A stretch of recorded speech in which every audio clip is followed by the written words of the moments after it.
Qu'est-ce qu'un edgelord, tout le monde? C'est vrai que j'utilise beaucoup ce terme, on l'utilise beaucoup même quand on parle des cartes Pokédex, ou en fait en règle générale quand on parle d'une personnalité sur internet, le terme edgelord revient assez souvent. Mais qu'est-ce que ça veut dire edgelord? Qu'est-ce que ça veut dire?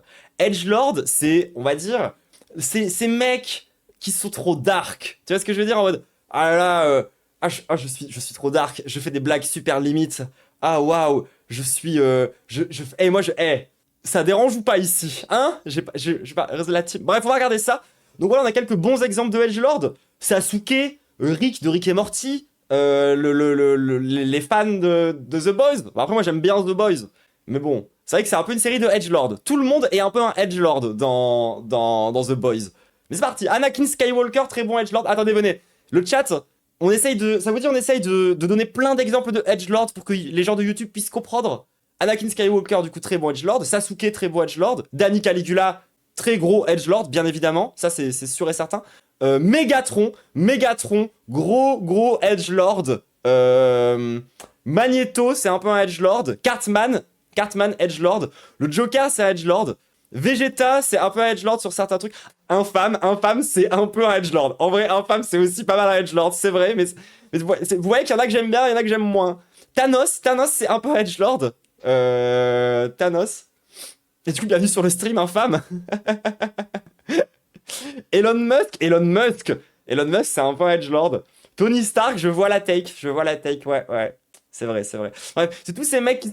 Enfin, genre, c'est dur de trouver une définition exacte en vrai, parce que c'est pas que les mecs qui se prennent au sérieux. Comment dire? Il y a un côté humour noir. Bah, je sais pas. Venez, on regarde la vidéo, ils vont nous dire. Attendez, faut que je retienne le pseudo d'infâme dans le chat. Après, en vrai de vrai, Infâme, c'est presque plus une parodie de edgelord qu'un vrai edgelord. Vous voyez ce que je veux dire? Ouais. Il y a un problème dans l'espace. Non, c'est les deux. Non, en fait, c'est les deux. J'y ai bien réfléchi et c'est les deux.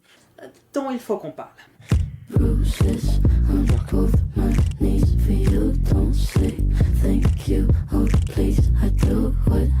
Ah ouais. Le Raptor et Alain Soral, c'est des immenses edgelords, genre.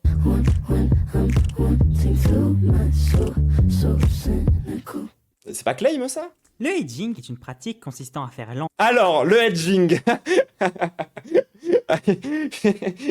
Vous voyez une éjaculation? Bah, c'est pas ça. languir une personne avant de lui offrir quelque chose qui le mettra en grande joie. C'est donc surtout une pratique sexuelle consistant à retarder l'orgasme pour le rendre plus appréciable. Et cela n'a rien à voir avec le sujet du jour. Non, effectivement. Edgy est un terme péjoratif, né sur internet, dont la signification première était de vouloir paraître cool jusqu'à un point qui te rend ridicule. Ça fait... Oh, j'ai trouvé l'exemple ultime de edgelord. Spider-Man. Dans Spider-Man 3, quand il est connecté avec l'alien là, quand il s'appelle... vous voyez ou pas le moment où il se met à danser dans la rue et genre là ça c'est vraiment peak edgelord. Venom, merci, c'est ça.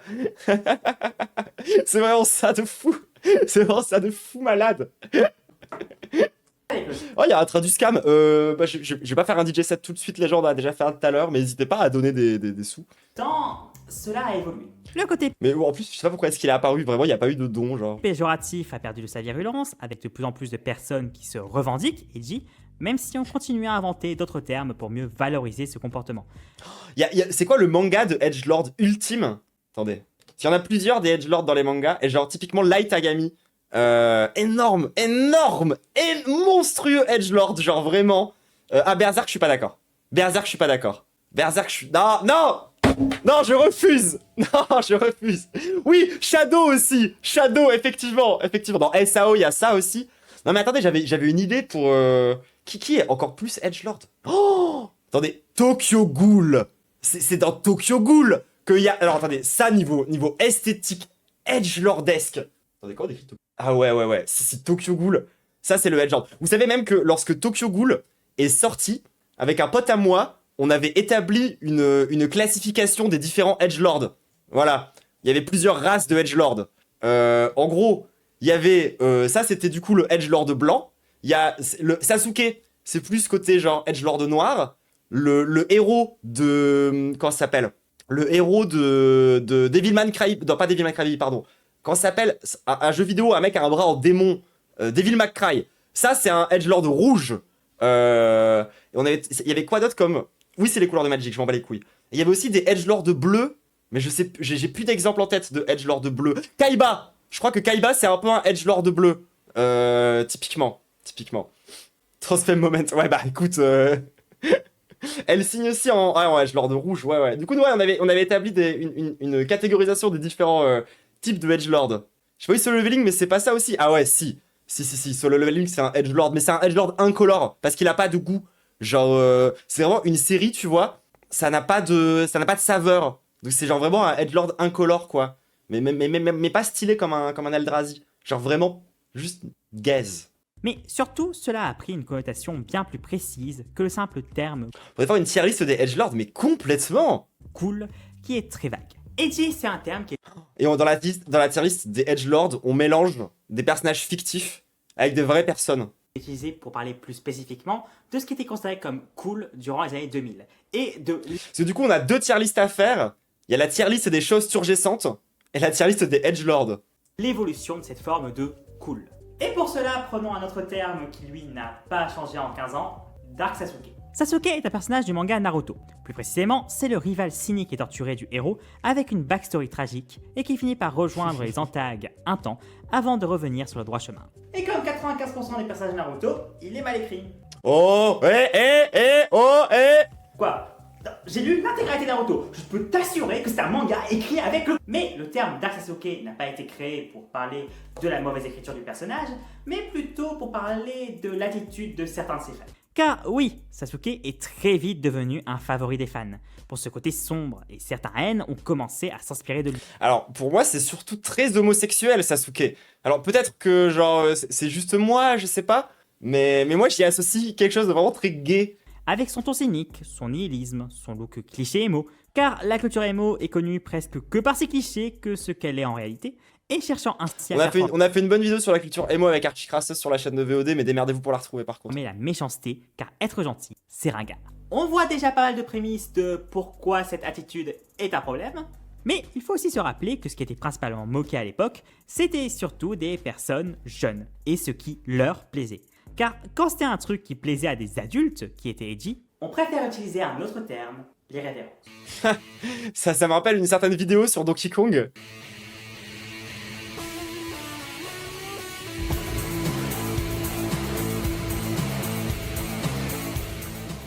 Les références, Ou la meilleure excuse pour être raciste. c'est chercher à être insolent face aux normes, à briser les interdits, à se rebeller contre les règles établies. Elle peut être dans le fond comme dans la forme. Et c'est pas quelque chose de mauvais quand cette irrévérence est dans la subversion. Des fois, c'est même la principale qualité de l'œuvre. Dans l'aspect juste ludique, il y a la forme. Et vu que j'aime pas faire comme tout le monde, je ne vais pas citer la nouvelle vague qui est très connue pour cela. Mais comment j'ai pu oublier mon edgelord préféré? Les gens, j'ai oublié un de mes personnages de la fiction que j'apprécie le plus au monde. C'est genre le roi des edgelords. Je suis fan de Batman. Genre vraiment, premier degré d'ailleurs au passage, j'adore Batman. Et alors ouais, c'est vrai que niveau figure du edgelord, Batman et genre en fait Batman au-delà d'être juste un edgelord, il a énormément de BD de edgelord. Genre si vous voulez vraiment lire un des trucs les plus edgelord de tous les temps, vous allez lire Batman Returns. Énorme BD de nazi au passage, énorme BD de nazi. Non pas le film, attendez, pas le film, vraiment la BD. Oh la BD, ah ouais. Ça, c'est le Batman le plus facho de l'histoire des Batman. Et pourtant, croyez-moi, il y a vraiment une bonne tier list des Batman facho qu'on pourrait faire aussi. On pourrait presque faire une tier list des Batman de gauche à droite. Mais je sais pas si ça intéresserait trop de gens que ça. Moi, c'est surtout pour moi que je voudrais le faire, ça. Mais ouais, ça là, en gros, c'est un Batman qui a genre 80 ans. Et il est dans une Gotham City qui est parti en couille parce que le gouvernement américain empêche les bons américains de se défendre par eux-mêmes et ils ont interdit les armes malgré l'amendement américain. Et du coup, Batman décide de se rebeller pour aller tabasser des racailles. Et vu qu'il est vieux, il a pas le temps, du coup il est beaucoup plus violent. Très magacore. Non mais oui. Enfin, l'auteur a viré un peu libertarien cringe, genre Frank Miller, c'est... En vrai, la politisation de Frank Miller, c'est un sujet qui est assez intéressant pour comprendre, comment dire, certaines dynamiques à l'extrême droite, de comment ça a pu évoluer. Parce que Miller, genre, à la base, je dirais que c'était juste un mec globalement réactionnaire, c'était vraiment un edgelord, tu vois, genre...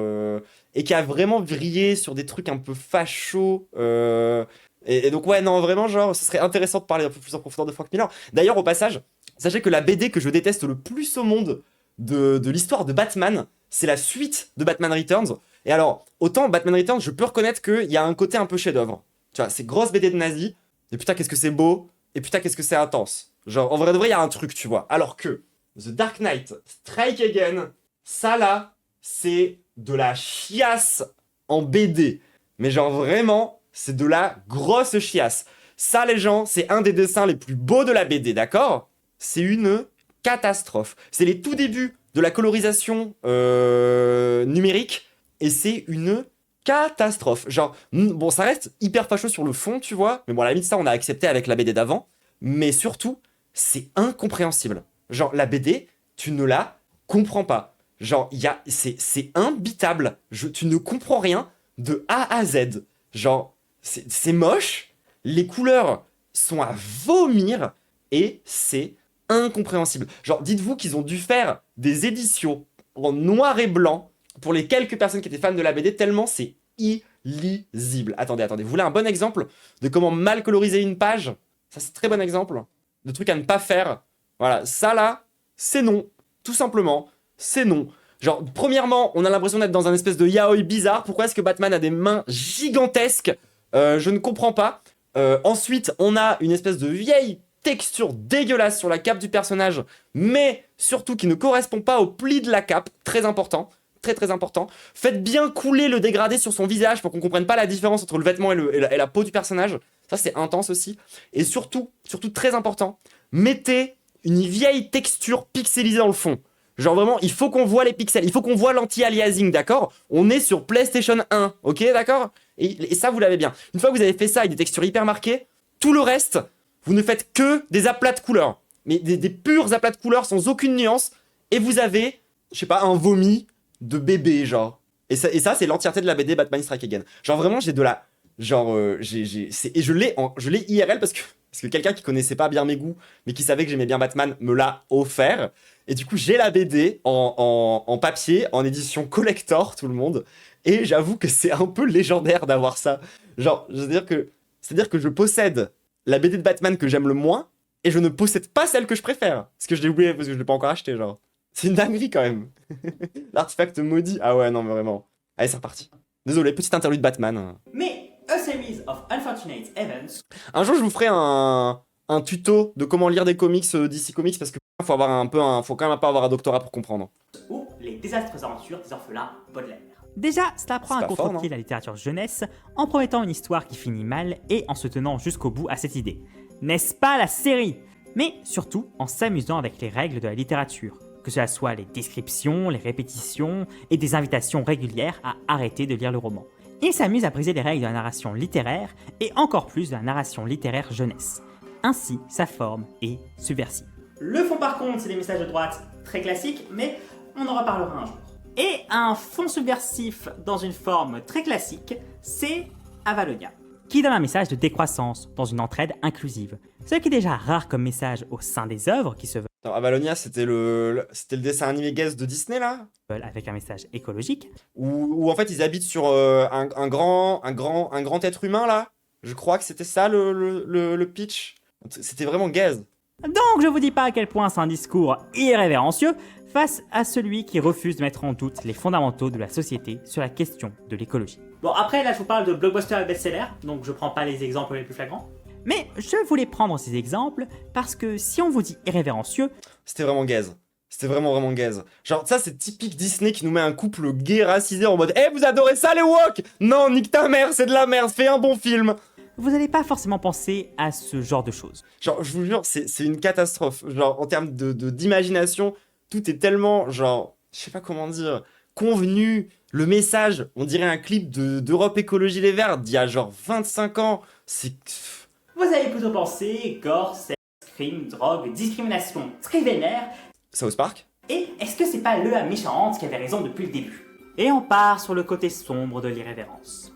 Car l'irrévérence intéressante, c'est jouer avec les codes pour raconter quelque chose, ou s'amuser avec son public, comme le font les meilleurs pastiches et parodies, ou porter un discours qui va à l'encontre du discours majoritaire. Par exemple, dire que le système carcéral Moi, je suis un peu révérencieuse.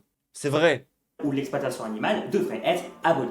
Bref, tout ce qui est en lien avec la subversion. Sauf que le moyen le plus simple, c'est pas de réfléchir à comment on joue avec les règles d'un média, ou porter des discours politiques qui dérangent. Ça, c'était de la frappe, par contre. Je sais plus le nom du film, mais c'était bien.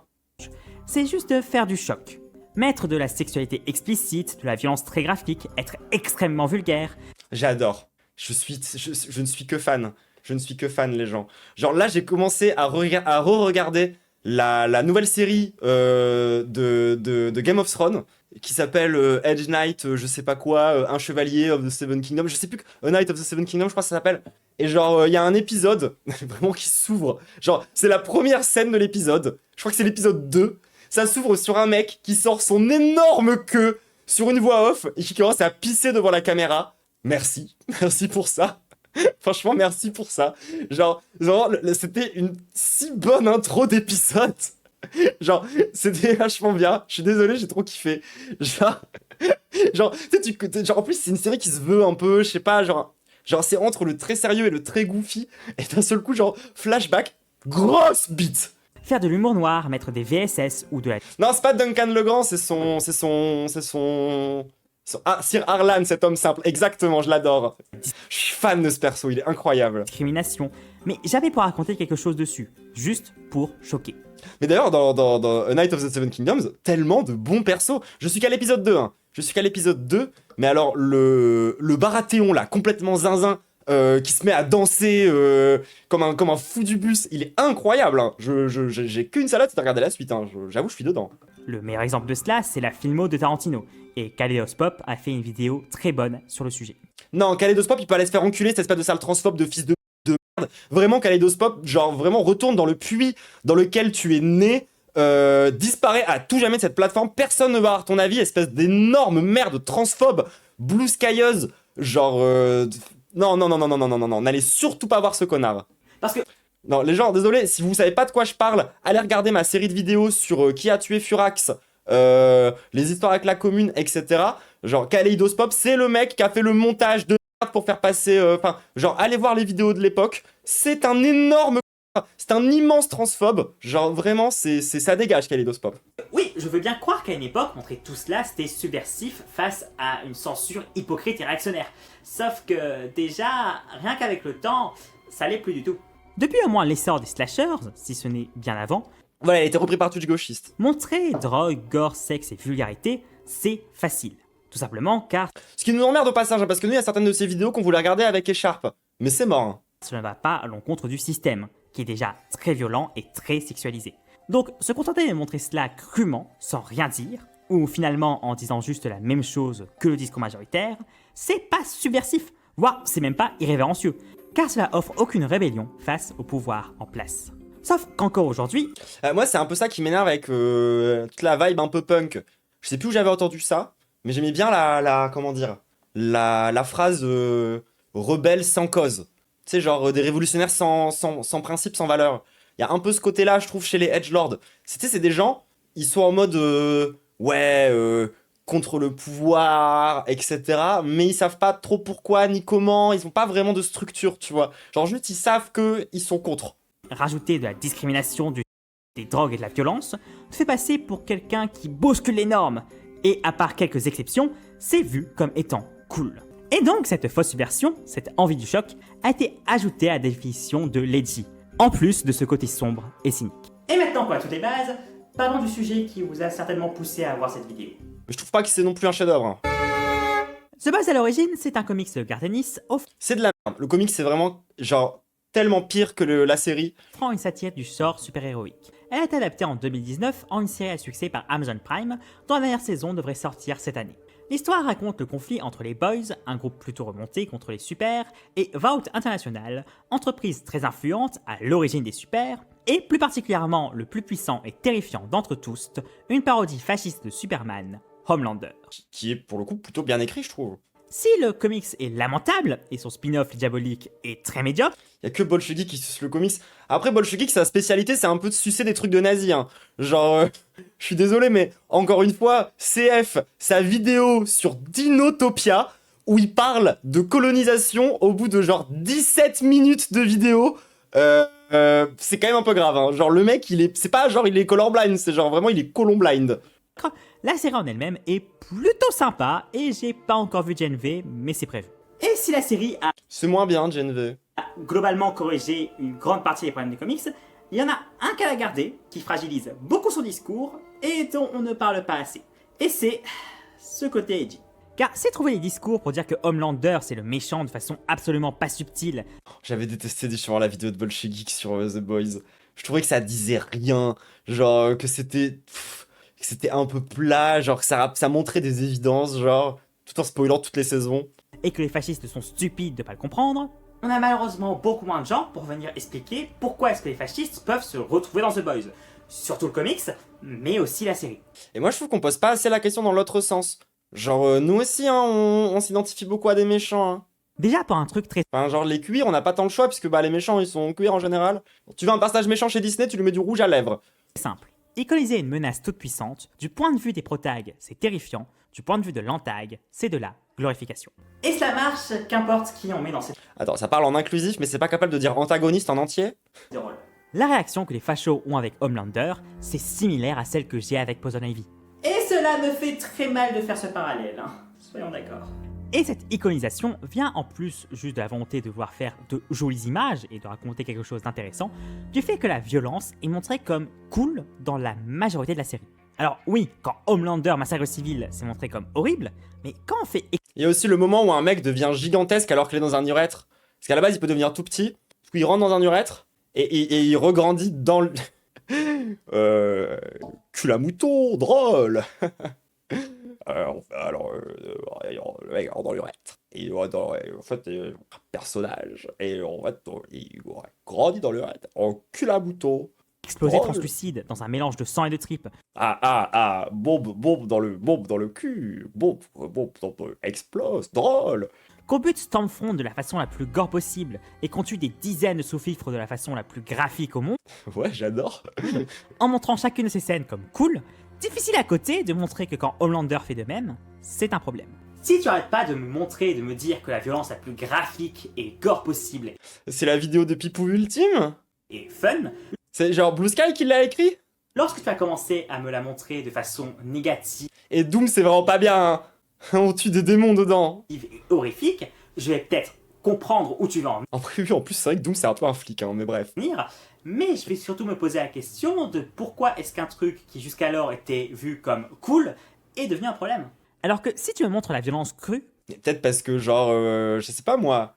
Peut-être parce que la série est peut-être plus nuancée sur le concept de violence que juste dire la violence est essentiellement cool ou la violence est essentiellement un PB, non? Je sais pas, hein. Genre, peut-être qu'on peut partir du principe aussi que. Enfin, je sais pas. que dans des moments d'horreur. Je ne finirai pas désensibilisé à la violence, jusqu'à considérer les atrocités comme normales. Et ton discours fonctionnera bien mieux. L'autre problème est lié au... Car à force de voir montrer les privilégiés et les fachos comme des pervers libidineux sans vraiment de réflexion derrière, tu finis par avoir quelques messages plutôt réacs. C'est le cas en montrant des pratiques marginales comme étant une déviance malsaine. C'est principalement le cas avec le BDSM, qui sert à montrer Ashley, la marketeuse passée directrice de Vought, puis Tech Knight, dans la saison 4, comme des êtres horribles. Et cela va avec un autre truc, la queerphobie. Alors oui, la série c'est de mettre en avant plusieurs romances queer positives, avec Queen Maeve et le français, sauf que dans les personnages pervers, encore une fois, on a Genre, il y a une romance. Enfin, il y a une d'histoire de couple à romantique dans la série, c'est quand même plutôt cool, genre. Bon, même si c'est un peu gâché sur la fin. Parce que du coup, ça devient un peu moins romantique sur la fin quand même. pas mal de persos bi ou gays. Tu sais que c'est pas bien dans The Boys. Bah, en fait, dans The Boys, il est nuancé encore une fois, hein. Genre, il y a des bonnes pratiques BDSM, enfin, il y a des pratiques BDSM vues de façon plutôt positive, d'autres vues de façon plutôt négative. Il y en a qui sont juste vues comme des trucs neutres, qui sont juste ok. Tech Knight est le plus évident, mais on peut aussi citer Ezekiel, le début de la saison 3, ou la parodie de Spider-Man, qui a Mais c'est vrai qu'ils aiment bien montrer des trucs BDSM pour montrer que les personnages sont des dégénérés. aussi un C'est vrai. fort côté toxicophobe qu'on retrouve aussi régulièrement dans la série. Donc oui, à force de vouloir abuser ce côté pervers du tout, on finit par envoyer une imagerie queerphobe, en représentant des relations queer comme ajoutant au côté dégradant, et c'est pire dans le comics. Et cela va aussi avec les blagues, parce qu'on a malheureusement beaucoup de blagues qui se résument à lol la bite, le sperme, le cul. Alors, cela n'a pas changé depuis American Pie, c'est toujours pas drôle. Si, si, si, je suis désolé. Cul à mouton, drôle. Désolé tout le monde, hein, mais je reste bloqué là-dessus, c'est marrant, hein. Si, je suis désolé, c'est marrant. Genre, c'est drôle, genre, ça c'est marrant. Mais l'autre chose Oh, cul à mouton. qui me dérange là-dessus, C'est que ça tombe beaucoup sur Mother Milk, que ce soit dans l'Hérogasme ou le final de la saison 3 où il se fait étrangler par un phallus. Et entre cela et le trope de la petite amie noire remplaçable, je crois qu'il y a encore 2-3 trucs à réfléchir sur le racisme de la série. Mais pour revenir aux blagues de cul, voir mettre de la sexualité violente sans réflexion haute. Oui, bah il y a quand même un arc un peu intéressant sur High Train, sur l'intégrationnisme des personnes noires et sur le fait que genre la starification et le star system te coupent de ta communauté de naissance. Enfin, genre il y a quand même 2-3 trucs un peu dans la série intéressants, hein, au-delà de genre des tropes de merde. Je sais pas, genre Tour, un peu l'impression qu'elle veut lui jeter un sort quand même. juste pour le côté cool, fait qu'on a des trucs très problématiques qui n'ont pas été traités avec assez de sérieux. Parce que peut-être que vous en êtes pas vraiment rendu compte, mais Yugi se fait violer à 2 reprises dans la saison 4. une fois par Ashley quand elle était dans la cave de Tech Knight, et une autre fois quand la métamorphe prend l'apparence de Annie. Et c'est jamais traité au sérieux, voire c'est vu comme de la tromperie. Car vu qu'on a une ambiance edgy tout du long, on oublie la gravité des choses, et on vient à juste relativiser des choses horribles, car on nous a désensibilisés, et que les autoristes se sont désensibilisés de ce genre de sujet qu'elles ont introduit pour paraître cool et faussement En fait, ça m'énerve un peu parce que genre j'aurais des vraies critiques à adresser à The Boys, tu vois, mais genre subversifs. on s'endort un peu. Donc voilà, le edgy finit par détruire ce que voulait faire la série, car ça donne des idées qui sont juste inverses. De la queerphobie, du racisme, du traitement foiré des VSS, et une iconisation facilement récupérable pour l'extrême droite, via une glorification de la violence tout le long de l'œuvre. Alors qu'il est plutôt évident que l'équipe derrière essaie de faire l'inverse.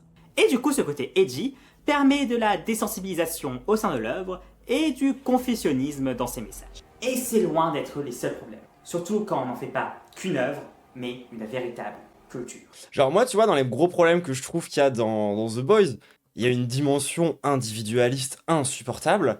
Le côté edgelord qui m'emmerde, pour moi, c'est surtout le fait que le personnage principal soit motivé par la vengeance, ce qui baise un peu le propos politique de l'œuvre. Pour le coup, tu vois, genre... Enfin, encore une fois, des critiques pertinentes politiquement sur The Boys, je pense que je peux en trouver, hein.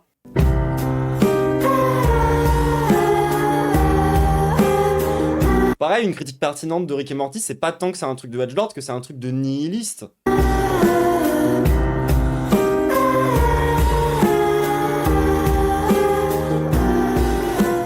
La désensibilisation à des trucs graves, voire son utilisation à des fins de cette coolitude edgy, cela pose des problèmes de discours, et permet une récupération plus facile par des courants d'extrême droite, pour qui cette violence glorifiée est une chose qui entre très bien dans leur narratif. Mais est-ce qu'on a le droit d'aimer des œuvres violentes au bout d'un moment? Genre, je suis désolé, hein, mais ça... Moi, j'aime pas du tout ce discours. C'est giga pipou, genre... Enfin, ce serait tellement mieux si toutes les œuvres devenaient Animal Crossing du jour au lendemain. Oh là là! Bah non! Non, désolé, genre non, laisse-moi kiffer la violence en fait. Laisse-moi kiffer des œuvres où ça explose dans tous les sens, où il y a des effusions de sang qui font jla, vla, vla, jla, dans tous les sens. Genre merde, j'aime trop ça. Enfin, toutes mes œuvres préférées, c'est des trucs turbo-violents.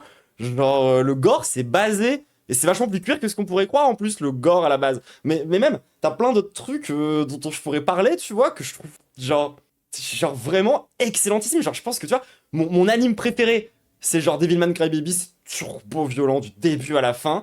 Mais mes jeux préférés c'est que des jeux d'action où tu tues des trucs. Enfin genre et du coup qu'est-ce qu'elle pense de Berserk? Est-ce qu'elle pense que Berserk c'est problématique? Enfin, genre non lol. Et d'un point de vue plus large, ce côté edgy ne fait pas que rendre un Ouais, désolé mais oui la vidéo elle a été écrite par Blue Sky hein. discours Le grog de Blue Sky. totalement confus. C'est une Anti-grog. pipeline. Korg. Car le cynisme, Korg. Ah, South Park. J'aime trop South Park. nihilisme décomplexé, l'appel à une glorification de la violence verbale et physique, la recherche de faire toujours plus dans le choc, cela amène peu à peu à te rendre violente, égoïste, méchante, et tu ne prends plus les sujets graves Oh waouh. C'est ça son exemple. au sérieux, car c'est devenu un jeu que d'être le plus choquante possible pour faire partie des cool kids. Cela t'amène peu à C'est tellement la pire critique. Il y a tellement autre chose à dire sur Denji Rats que d'être en mode genre oh là là, en fait ils aiment bien les trucs violents, ce qui les rend eux-mêmes violents. Et Et vous savez quoi? Les jeux vidéo violents, là, elle est en train de dire, là, elle est en train de se transformer en Ségolène Royal. Elle est en train de dire les jeux vidéo violents rendent violents. Ouais, et c'est deep, hein. Big brain, hein. Peu à avoir une mentalité d'extrême droite. Tu commences par te cacher derrière l'excuse de l'humour noir, puis tu finis par n'avoir qu'un discours discriminant. Ouah, c'est tellement à l'envers. C'est tellement à l'envers. C'est tellement à l'envers. Désolé, mais t'es pas un edgelord et ça te transforme pas genre magiquement en extrême droite parce que oh là là, c'est edgelord machin, je sais pas quoi, ça, c'est pas aussi facile que ça, hein, je suis désolé. Il faut quand même avoir une petite prédisposition hein, à l'extrême droite.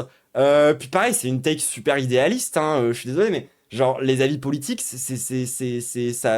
comment dire, ça naît aussi de ta place dans l'organisation sociale, hein. C'est pas juste genre oh là là, t'as trop regardé South Park et du coup t'es devenu d'extrême droite. C'est bizarre comme take, genre non, genre c'est pas parce que le machin il est instrumentalisé par des droitards que c'est ça qui les a transformés en droitards. C'est bizarre comme take. C'est à l'envers, genre. Pique et le clash deviennent un climat de haine et d'harcèlement, et on est tellement désinhibé des horreurs. Merci, j'ai pensé que c'était mes troubles borderline et bipolaires qui me rendaient violente. Maintenant, je sais que c'est Stardew Valley, exactement. Qu'on se retrouve à les défendre. Et c'est ce qui est très terrifiant avec cette mouvance Parce que pour le coup, vraiment, sa take, premier degré, c'est les jeux vidéo rendent violents. Genre, ou les séries violentes rendent violents, je sais pas. du dark woke. Parce que c'est une culture très edgy qui va se nourrir d'œuvres et de discours très edgy qui va glorifier l'insulte, la méchanceté. Je le prends comme une attaque. D'accord? Là, ce qu'elle est en train de dire sur le dark woke, je suis en train de le prendre comme une attaque. Et la violence. Et tout cela, c'est littéralement quelque chose qui amène vers l'extrême droite. Ah ouais, bah c'est bien connu que toutes les vannes dark woke maintenant, ça a fait que les meufs trans sont devenues des nazis, hein, bien sûr. Et on a déjà eu des preuves de ces... Tu sais, lorsqu'on dit MDR, j'espère qu'il y aura de la meuf dans les camps de concentration, ça rend d'extrême droite peut-être. Ok, d'accord. D'accord, bah écoute, je le prends personnellement.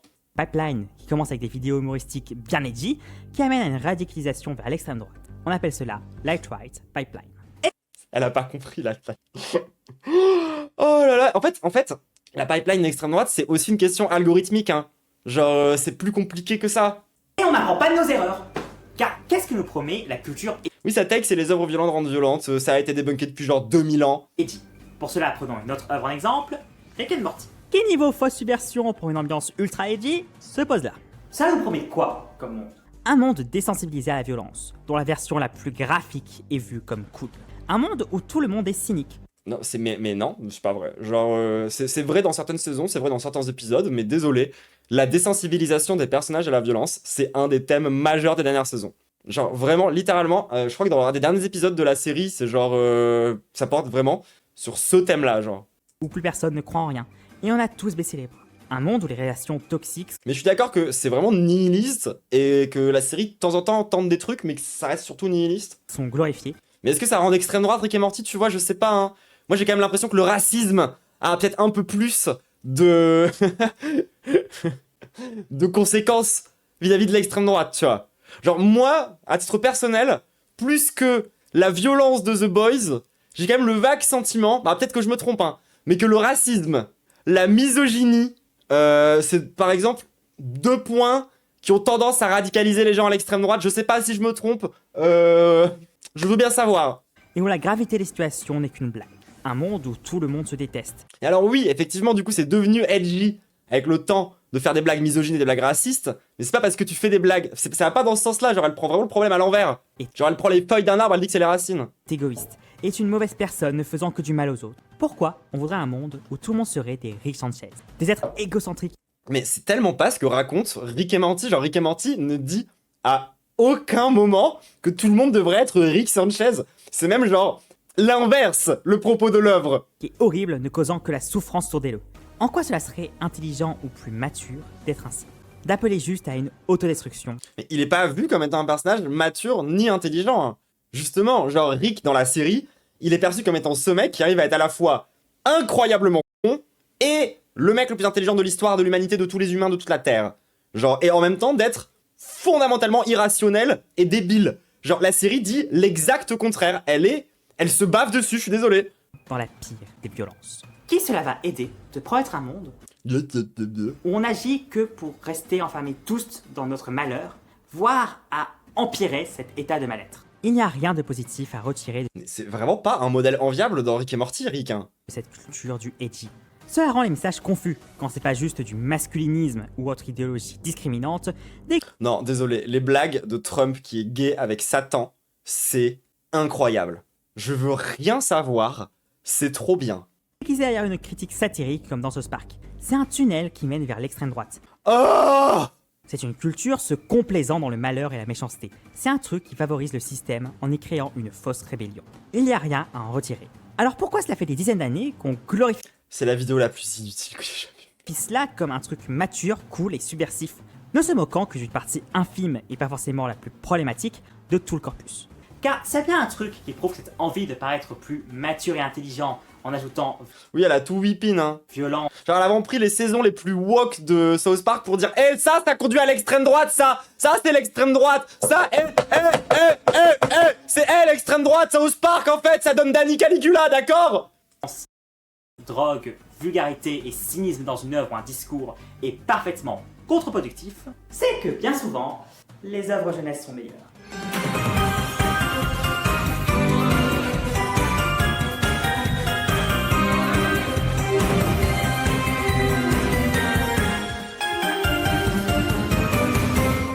Alors oui, sûrement une de mes La violence vient de Shadow des Hedgehog. Exactement! plus grosses hot takes, mais C'est en fait, voilà.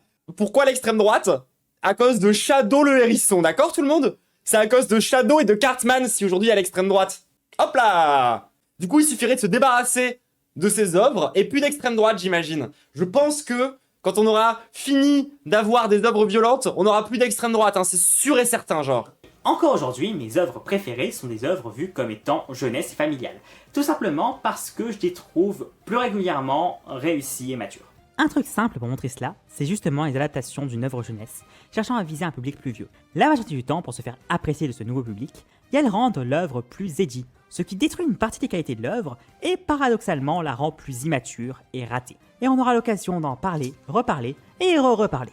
Une bonne œuvre. On est d'accord que c'est une tech réactionnaire parce qu'elle est nostalgique de son enfance, non?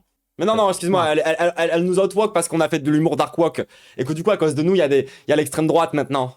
Bien, c'est la faute aux œuvres. Hein. C'est pas du tout la faute genre à tous les milliardaires qui ont racheté tous les médias, la crise du capitalisme, l'augmentation du racisme, la fascisation de la société. C'est à cause de South Park, tout le monde. Pour discours, qui s'adresse à une démographie plus familiale, Genre, désolé, sa vidéo est littéralement réactionnaire. Genre, elle est en train d'essayer de nous faire une leçon de morale de gauche en étant purement réactionnaire, tout simplement. Genre, elle est en train de dire les jeux vidéo, ça rend violent. Ok, Ségolène Royal.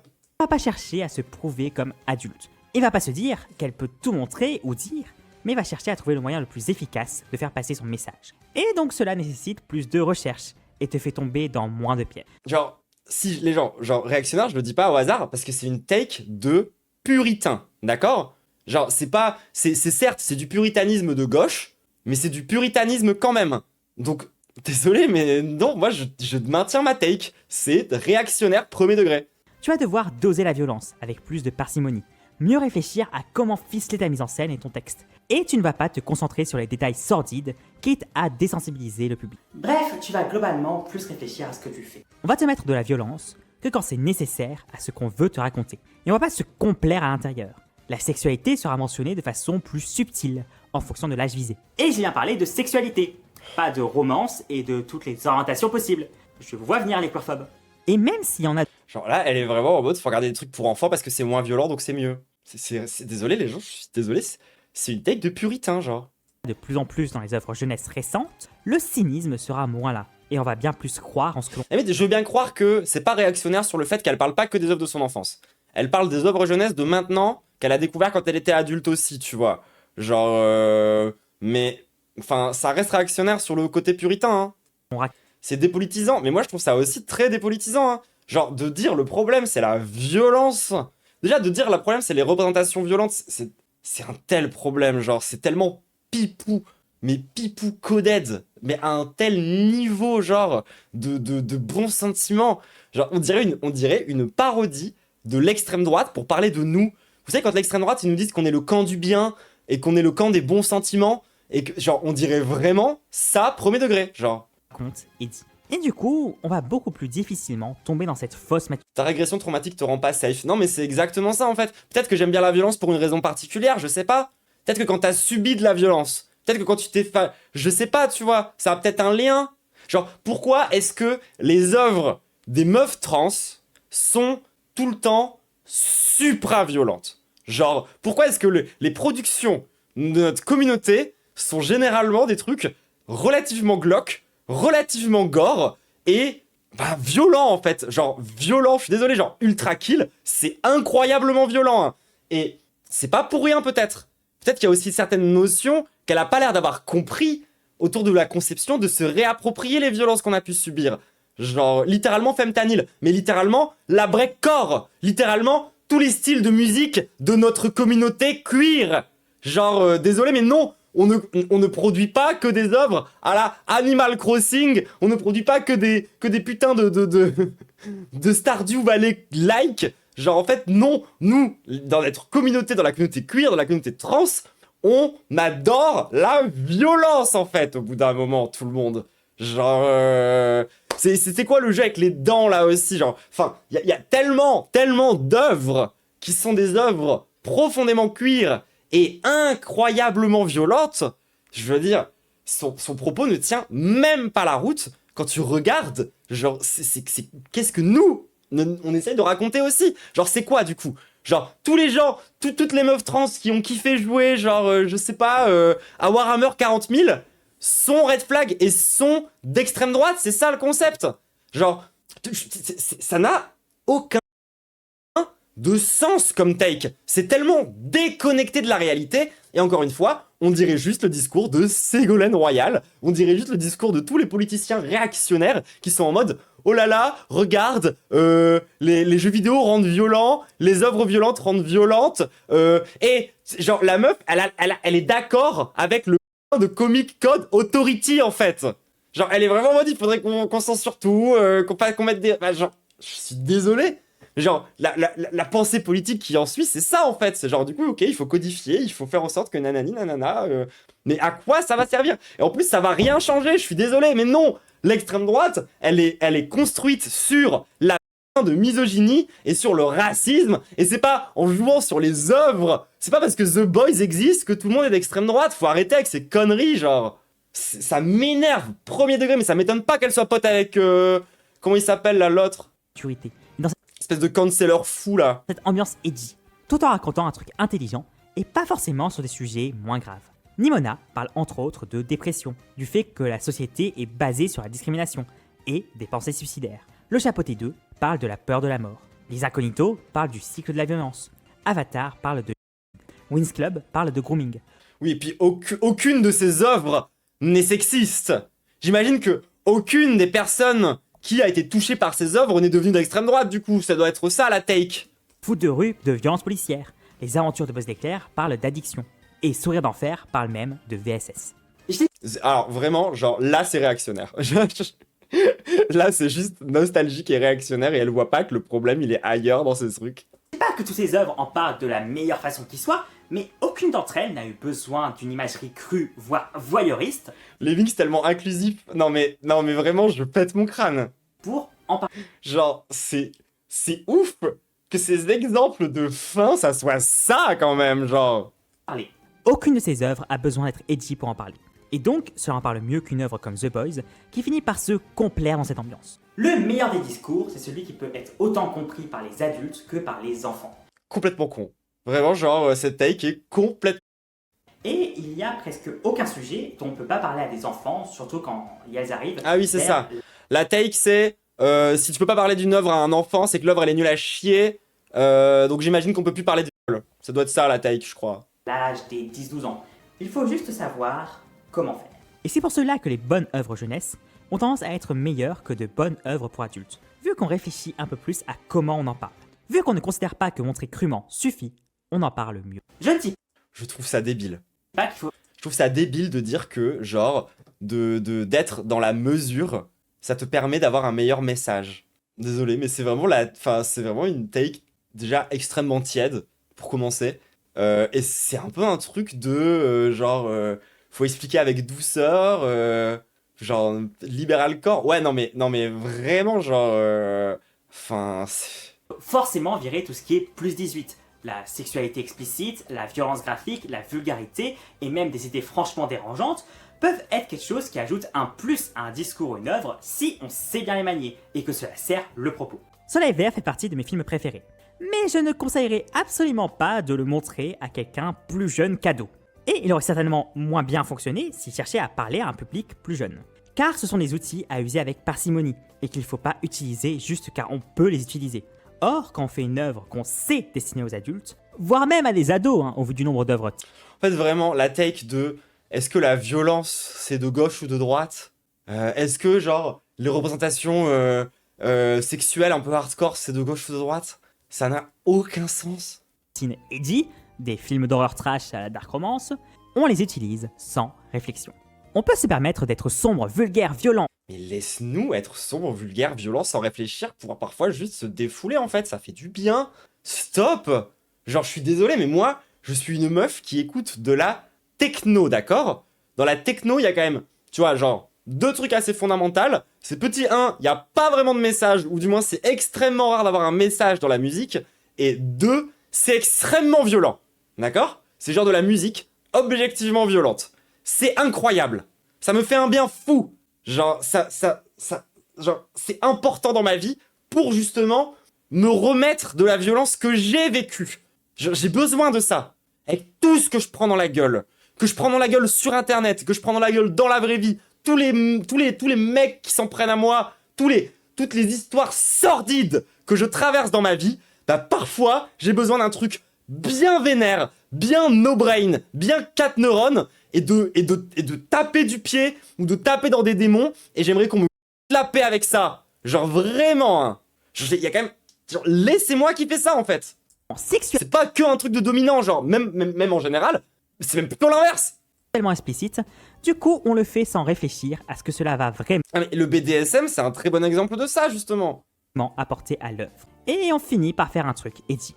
Et dans un monde qui se fascise Montre-moi, elle dit que tu dois réprimer jusqu'à ce que ça explose. Bah super, trop hâte, hein. de plus en plus, glorifier la violence, le cynisme et la méchanceté, c'est accélérer le processus. C'est perdre de vue le pourquoi on se bat, l'objectif final. Et au fond, c'est surtout une continuation du problème, avec à peine un nouveau vernis. Bah elle a rien compris aux œuvres dont elle parle, hein. Alors à la place, Genre Rick et Morty glorifie pas le cynisme, il l'esthétise à la limite si tu veux.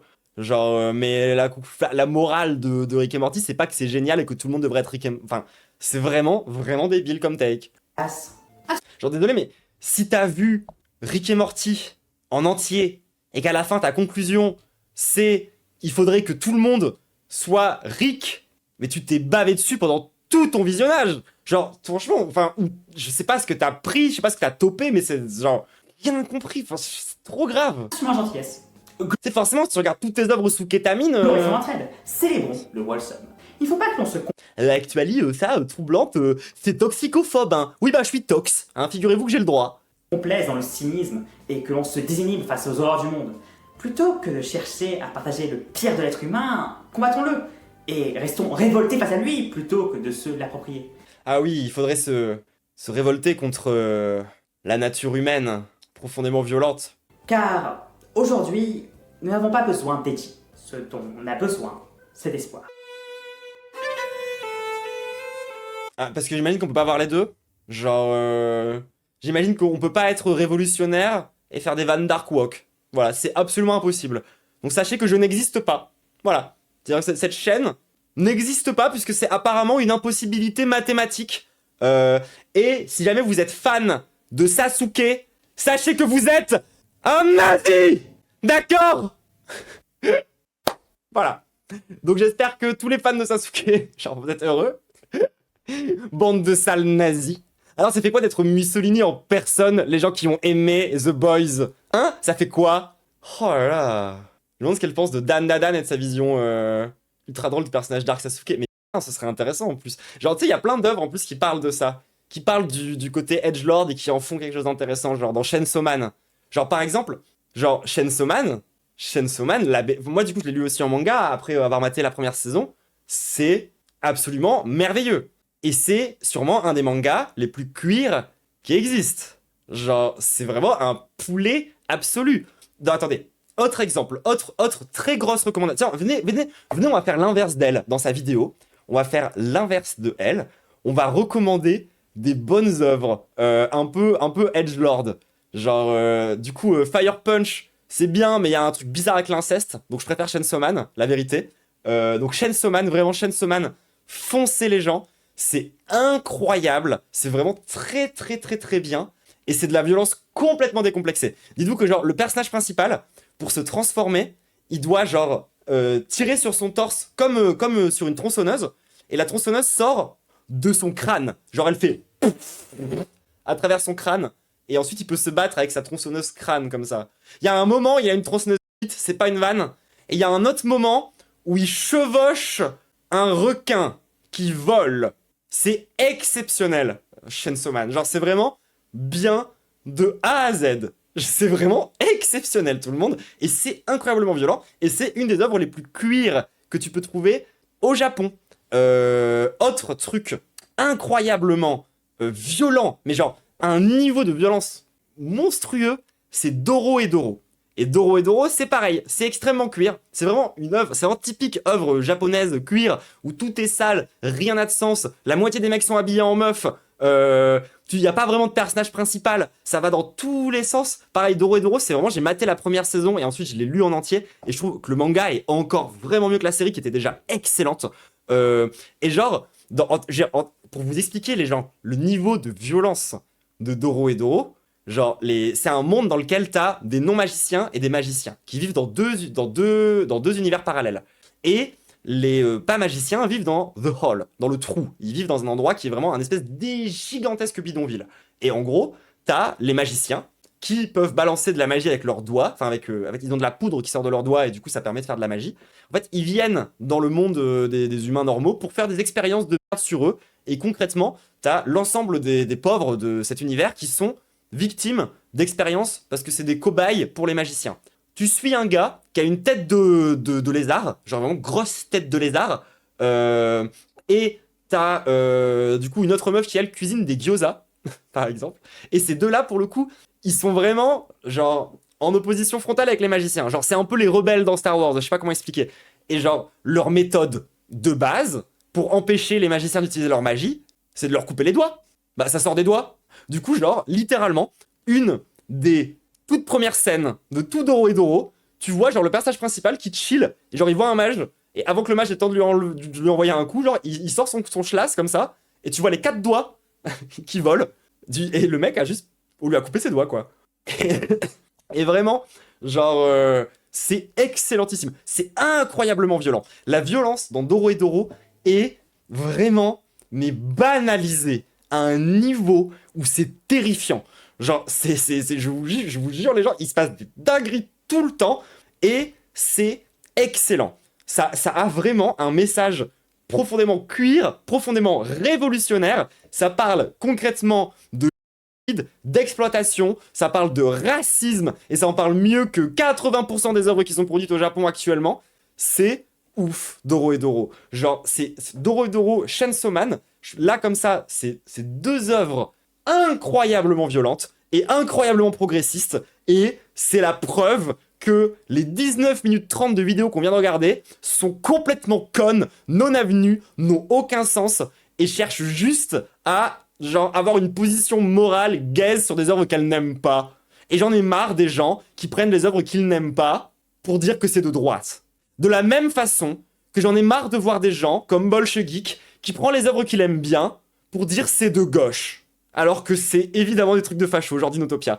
Dans les deux cas, ça m'énerve. Dans les deux cas, ça n'a aucun sens. Dans les deux cas, ce n'est pas de la politique. On n'est pas en train de parler de politique de fond, on est en train de faire de la morale. Et honnêtement, ça sert vraiment à rien. Donc les gens, allez checker Doro et Doro, Chainsaw Man, vraiment en termes d'œuvres super violentes. J'ai conseillé 2 trucs japonais, parce que je trouve que dans le gore et dans ces trucs-là, en vrai, les japonais sont trop forts, mais je peux peut-être trouver des trucs un peu plus francophones. Qu'est-ce qu'on aurait en truc plus occidental, il y a des jeux vidéo qui sont extrêmement violents et extrêmement cool. Ultra Kill. Tout le monde dans le chat a parlé de Ultra Kill depuis tout à l'heure. Ultra Kill, c'est genre un boomer shooter. Donc en plus de ça, ça a un nom, on pourrait croire que c'est un truc réactionnaire, tu vois. Genre, C'est vraiment un FPS old school avec des graphismes type PlayStation 2 et qui est incroyablement speed, super fast. C'est trop cool et c'est un des jeux préférés de la communauté trans et c'est pas pour rien. Genre, le propos de l'œuvre est assez cuir. Donc voilà, si vous cherchez des trucs plus occidentaux et qui sont pas des séries, vous pouvez regarder Ultra Kill. C'est excellentissime, Ultra Kill. C'est vraiment trop bien. C'est de la violence un peu dégène. Mais franchement, on kiffe. Et je vais vous montrer l'opening de Doro après la capsule, parce que sinon ça va se faire claim pendant la capsule. Donc, je vous laisse, les gens de YouTube, aller regarder l'opening de Doro, ça vaut vraiment le coup si vous l'avez pas vu. Nous, on va se quitter maintenant. En quoi c'est cuir? J'ai pas le temps. Mais déjà de base, quand il y a des robots... Bref, non, vraiment, j'ai pas le temps de dig plus que ça dans les profondeurs de pourquoi Ultra Kill c'est autant cuir. Et puis, il faudrait que je digue moi-même plus le lore. Mais bref, c'est pas intéressant. Mouse washing aussi, c'est très violent et c'est très cuir. YouTube, n'hésite surtout pas à lâcher ton meilleur pouce bleu, commentaire, abonnement, les boosts sur YouTube aussi si t'as trouvé que ma vidéo elle était pertinente. À la Ross qui a fait la vidéo de base, si tu tombes sur la mienne, je suis désolé que ça t'ait pas plu parce que je pense que ça a dû te faire un peu vriller. Mais je suis très sincère et j'ai pas fait cette vidéo pour te démonter, te démolir ou quoi que ce soit. Je trouve que vraiment le discours ne va pas. Je suis vraiment en désaccord complet par rapport à ça. Et je trouve que c'est même un sacré contre son camp vis-à-vis de la communauté queer. Genre vraiment, je trouve que c'est condamner la plupart de nos propres œuvres. Et j'ai un peu la flemme de dire que la noise c'est un problème. Donc non, ça dégage. Ensuite pour YouTube, n'hésite pas surtout à me donner de l'oseille. Sur Tipeee, j'ai besoin d'argent moi pour vivre. Mais tu peux aussi venir nous retrouver en stream tous les mardis, jeudis et dimanches à partir de 19h. Voilà. Gros bisous YouTube et à la prochaine. Je relance l'enregistrement des fois que ça passe une conclusion complémentaire de la vidéo qu'on vient de regarder sur la violence. Je me pose sincèrement l'avis de la meuf qu'on vient de voir sur le rap. Genre, en fait, j'ai pensé à un type de musique violent. Tu vois, genre, je réfléchissais à ces trucs-là et je ne vois pas dans quel univers ça take sur la violence quand tu l'appliques au monde du rap, ça devient pas complètement raciste. J'avoue, hein, je pense sincèrement que si tu demandes à cette meuf son avis sur Caris, tu vas genre péter ton crâne. Genre vraiment, j'aimerais vraiment avoir son opinion sur ces sujets-là, tu vois. Genre, parce que pour le coup, dans les trucs violents, qui sont diabolisés, et qui sont perçus comme étant genre trop violents, trop sexistes, trop tout ce que tu veux, le rap, ça se pose quand même là, hein.